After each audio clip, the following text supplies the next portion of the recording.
If you're not familiar with the game development industry, these game engines made game development extremely accessible, and there's so many people who don't have the proper experience to create multiplayer games, but have big dreams to do so. We see this type of thing all the time, and the only way to truly succeed in accomplishing these big dreams is to start small. They want to skip all that work that's required to build up the experience and the qualifications to actually create a project of this scale. And then you toss in a streamlined crowdfunding service where people can present their hopes and dreams and pretend to be professional, and that's where we are today with this game RAW and many other games in the past.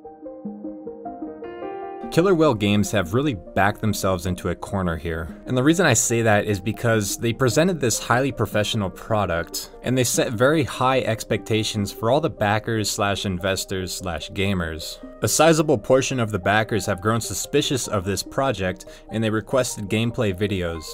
Killer Whale Games released a single gameplay video, and all it shows is a vehicle driving down the highway. You can literally just download a script off the Unity Asset Store, drag and drop it, and boom, there you have it, vehicle functionality. Now this single gameplay video was not enough to satisfy the backers' needs, so they requested more. And multiple days ago, Killer Whale Games promised they would release a new gameplay video showcasing NPC interactions, player interactions, just more depth overall. Because that first gameplay video, it really showed nothing. But the point that I'm trying to make here is it's taken Killer Whale Games multiple days to hit the record button and record actual gameplay. This shocks me a little bit because they obviously have a professional video designer on the team.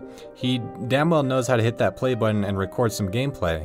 But the root of the problem here is that Killer Whale Games have presented this super professional product, and they have to live up to the standards that they have set. And what they're doing right now is they're taking all this time to flesh out some systems to make it look super professional so that way they can get a proper video recording and live up to these standards. And there is a major issue with that, a really big issue.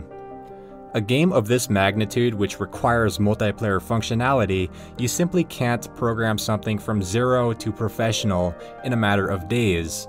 So if they do implement the functionality that's required to record proper gameplay video, it's going to be bad for the game in the long run. We may not know who Killer Whale Games are, we may not know what sort of qualifications they have, but we do know that they're in a bit of a pickle. The next thing that I want to bring up is, do they have the qualifications to run a business?